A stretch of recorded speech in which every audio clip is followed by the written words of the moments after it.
Carlos I fue uno de los mejores reyes que España pudo tener. Fue el líder militar que combatió contra todo y contra todos, marcando una vida completa de guerras y batallas.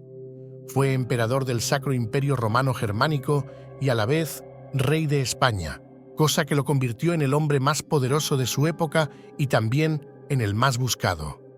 Derrotó a príncipes protestantes, a franceses, otomanos y lideró una cruzada contra Túnez. Todo lo que podamos contar de este hombre es poco. Es hora de sumergirse y descubrir la historia de nuestro país, la España de ayer y de siempre. Hijo de Juana la Loca y Felipe el Hermoso. Creció en la corte de Malinas, bajo el cuidado de su tía Margarita de Austria, donde se influenció por el francés. En 1515 se convirtió en conde de Flandes y tras la muerte de Fernando el Católico, tuvo oportunidades políticas en España. Fue proclamado rey por las Cortes de Castilla y Aragón, comenzando su ascenso político como Carlos I. Su coronación mientras su madre vivía fue inusual y encontró resistencia en la corte española. Se decidió que Carlos reinaría junto a su madre, aunque ella siguió en cautiverio en Tordesillas, como lo había establecido Fernando el Católico. En 1517, Carlos llegó por primera vez a España acompañado de su hermana Leonor. Una tormenta los desvió hacia el puerto de Tazones, donde encontraron refugio. Mientras tanto, en la corte, figuras como el obispo Mota y don Juan Manuel le narraban las gestas de sus nuevos reinos. La muerte de Cisneros en noviembre, quien era consejero del anterior rey, dejó a Carlos con el reto de gobernar un reino lleno de desafíos él solo. Su primera acción fue visitar a su madre, Juana, en Tordesillas, donde conoció a su hermana Catalina. Tras obtener su consentimiento para gobernar en su nombre, Carlos decidió no separar a Catalina de su madre, conmovido por su desesperación. En 1518 convocó las primeras Cortes de Castilla en Valladolid, donde se encontró con su hermano Fernando. Aunque las Cortes esperaban que se familiarizara con la lengua y costumbres españolas, la presencia de consejeros flamencos generó descontento. Carlos se dirigió luego a la corona de Aragón para ser proclamado rey, pasando tiempo en Zaragoza y Barcelona. Mientras tanto, su candidatura al trono del Sacro Imperio Romano Germánico enfrentó la oposición del rey Francisco I de Francia. Tras una intensa lucha diplomática, fue elegido emperador el 28 de junio de 1519. Su ascenso tuvo como consecuencias el descontento en España y la reforma liderada por Martín Lutero en Alemania, que desafiaban su autoridad, mientras que Francisco I preparaba su contraataque. Carlos I enfrenta desafíos crecientes al ascender al trono imperial, con rivales como Solimán el Magnífico en Oriente y el rey Francisco I de Francia en Occidente. La noticia de su proclamación llegó mientras estaba en Barcelona, donde decide viajar al imperio para ser coronado. Para financiar el viaje, necesitaba el dinero de Castilla, lo que genera tensiones en las Cortes debido a la prematura convocatoria y la solicitud de fondos para el imperio. Tras arduas negociaciones, obtiene los recursos y parte hacia su coronación en 1520, dejando a Castilla al borde del conflicto. Antes de llegar a los Países Bajos, hace una parada en Inglaterra para buscar una alianza con Enrique VIII y Catalina de Aragón ante las amenazas de Francisco I. Carlos I contaba con el apoyo de la reina Catalina en su misión diplomática en Inglaterra, fortaleciendo los lazos entre los dos países. Su coronación imperial en Aquisgrán fue un momento crucial, donde reafirmó su compromiso con la Iglesia de Roma en medio de la amenaza de Martín Lutero. Convocó una dieta imperial en Worms en 1521, esperando la retractación de Lutero, pero este se mantuvo firme. Una dieta imperial era una asamblea política de príncipes, nobles, representantes de ciudades y clérigos convocados por el emperador para discutir y decidir sobre asuntos de importancia para el imperio. Ante la falta de avances, Carlos declaró su disposición a defender la Iglesia y la fe de sus ancestros. Sin embargo, la guerra con Francisco I de Francia y la necesidad de pacificar España lo obligaron a posponer la cuestión religiosa en Alemania. De regreso a España, pasó por Inglaterra para consolidar su alianza con Enrique VIII mediante el Tratado de Windsor en 1522. Pero el compromiso matrimonial con la princesa María Tudor, hija de Catalina de Aragón, causó tensiones cuando Carlos lo incumplió, convirtiendo a Enrique en un nuevo enemigo y marcando un cambio en la relación entre España e Inglaterra.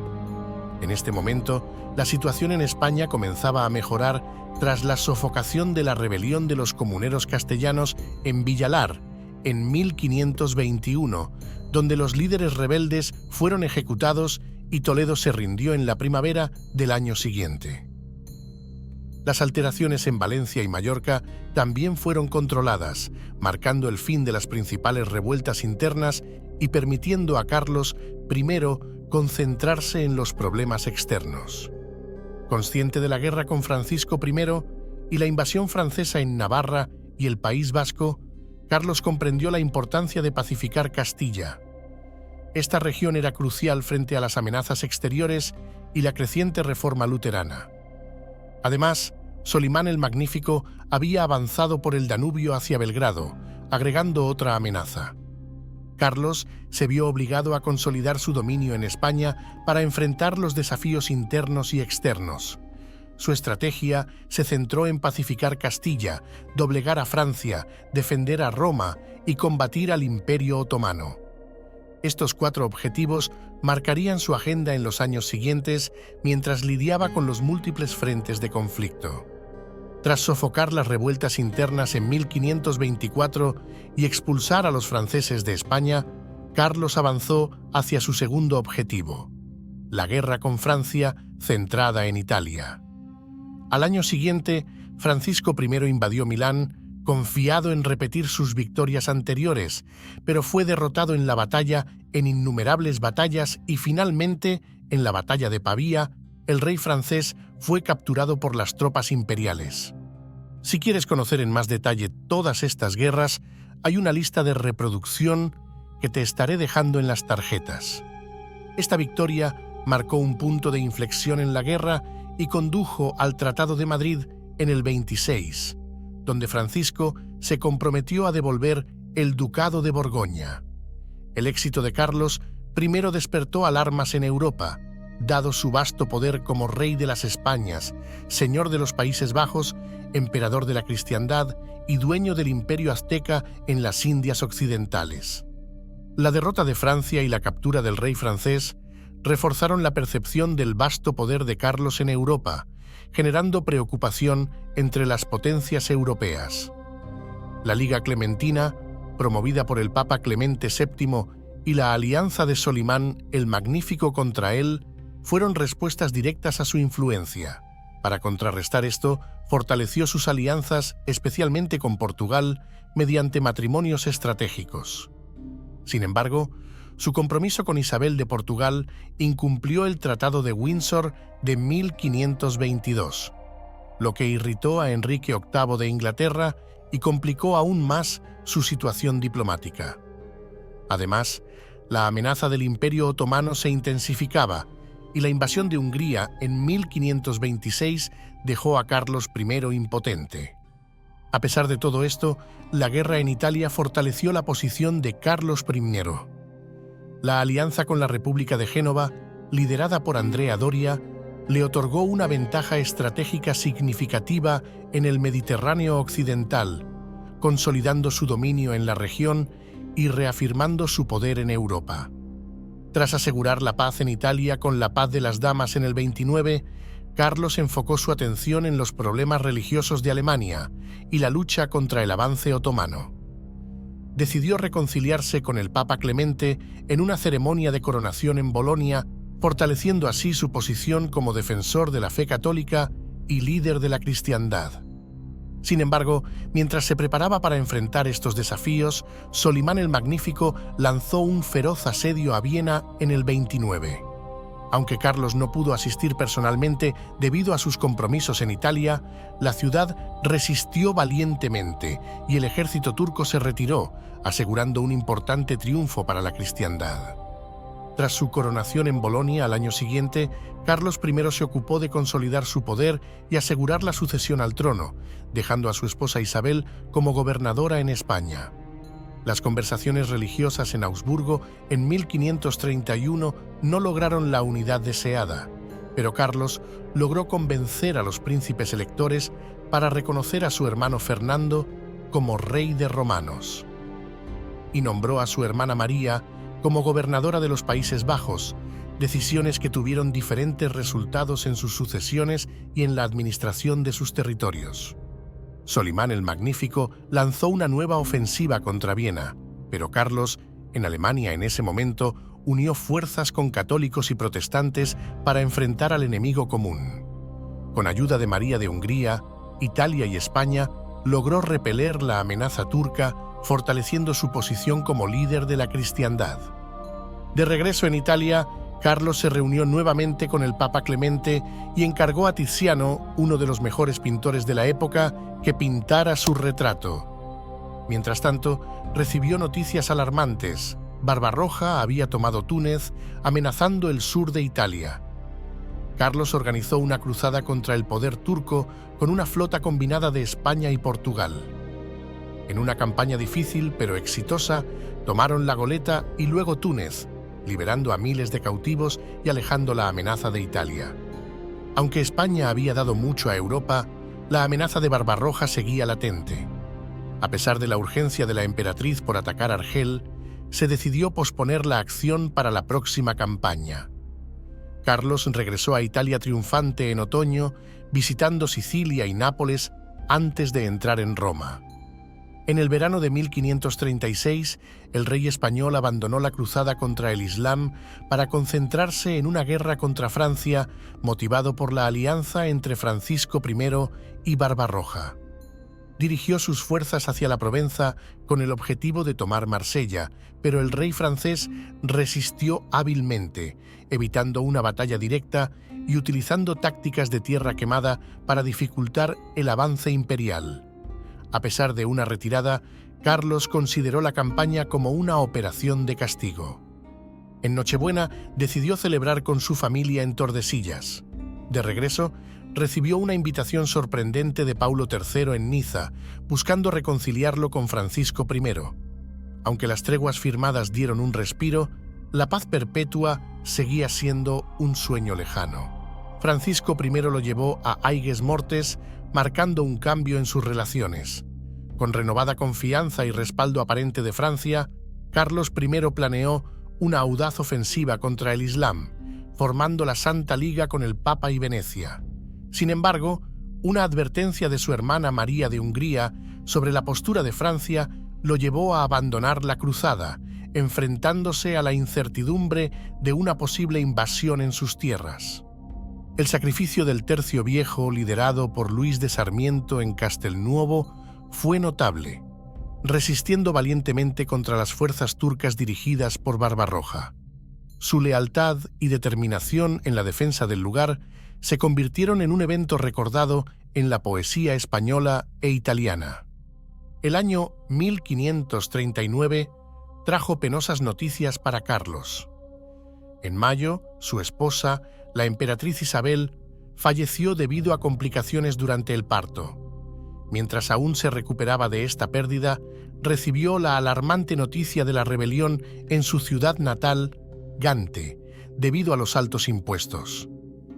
Decidido a sofocar la revuelta, se preparó para partir, pero recibió un mensaje intrigante de Francisco I, desafiándolo a cruzar toda Francia en su viaje desde España. Aceptando el desafío, Carlos atravesó Francia con su séquito y fue recibido con cordialidad en todas partes. Llegó a Bruselas a principios de 1540 y procedió al castigo de Gante antes de viajar a Alemania para mediar entre católicos y protestantes sin éxito. Al año siguiente, recordando los deseos de Isabel, Carlos se preparó para la empresa de Argel, pero la expedición se vio obstaculizada por el clima y las tormentas, marcando el fin de su sueño cruzado. Además, una poderosa alianza en el norte de Europa complicó aún más las cosas, desplazando el foco de las batallas marítimas a las terrestres. En medio de tensiones crecientes en Europa, Carlos exploró la posibilidad de treguas con Turquía y trató de mejorar las relaciones con Inglaterra. Sin embargo, las cosas se complicaron con la formación de la Liga de Schmalkalden en Alemania y las tensiones con el duque de Cleves en los Países Bajos. Para enfrentar estas amenazas, Carlos contaba principalmente con sus propios recursos y el apoyo de su hermano Fernando, así como con los ingresos de sus dominios y colonias. A pesar de la depresión tras el fracaso de Argel, se preparaba para la Guerra del Norte con pesimismo pero determinación. En 1543 dejó España para enfrentar la crisis en los Países Bajos, dejando a su hijo Felipe como regente. Nombró ministros competentes y escribió instrucciones detalladas para asegurar la estabilidad en sus reinos. Partiendo de España esa primavera, Carlos cruzó Europa hasta enfrentarse al duque de Cleves. Puso cerco a Duren, una plaza fuerte del duque, y logró una victoria fulminante que marcó el surgimiento de la Guerra Relámpago en Europa. La victoria en Duren demostró la determinación de Carlos I y su capacidad para enfrentar desafíos difíciles, aunque su futuro seguía siendo incierto frente a las crecientes tensiones en el continente. Después de derrotar a los príncipes protestantes en Mühlberg, Carlos se enfrentó al rey francés Francisco I en una nueva guerra, que culminó con el Tratado de Crepy en el 44. Este tratado aseguró la paz con Francia y prometió apoyo para convocar el Concilio de Trento, un esfuerzo por abordar la división religiosa en Europa. Sin embargo, las tensiones continuaron en Europa, especialmente con la formación de una gran alianza en el norte contra Carlos I, liderada por el nuevo rey francés, Enrique II. Las intrigas políticas y las luchas por el poder dentro de la familia de los Habsburgo también afectaron la estabilidad del imperio. A pesar de estos desafíos, Carlos continuó liderando a sus tropas y buscando la estabilidad en Europa. Su abdicación en 1555 marcó el final de su reinado y el comienzo de una nueva era para el imperio. Carlos I fue un monarca importante en la historia europea del siglo XVI. Gobernó el Sacro Imperio Romano Germánico y fue rey de España, controlando grandes territorios en Europa y América. Durante su reinado, Carlos I defendió la cristiandad contra el Imperio Otomano y enfrentó tensiones religiosas internas. También expandió y consolidó el Imperio Español en el Nuevo Mundo. A pesar de sus logros, Carlos tuvo dificultades personales, como la muerte de su esposa Isabel. Al final de su vida, se retiró a Yuste, donde pasó tiempo meditando sobre su vida y sus logros.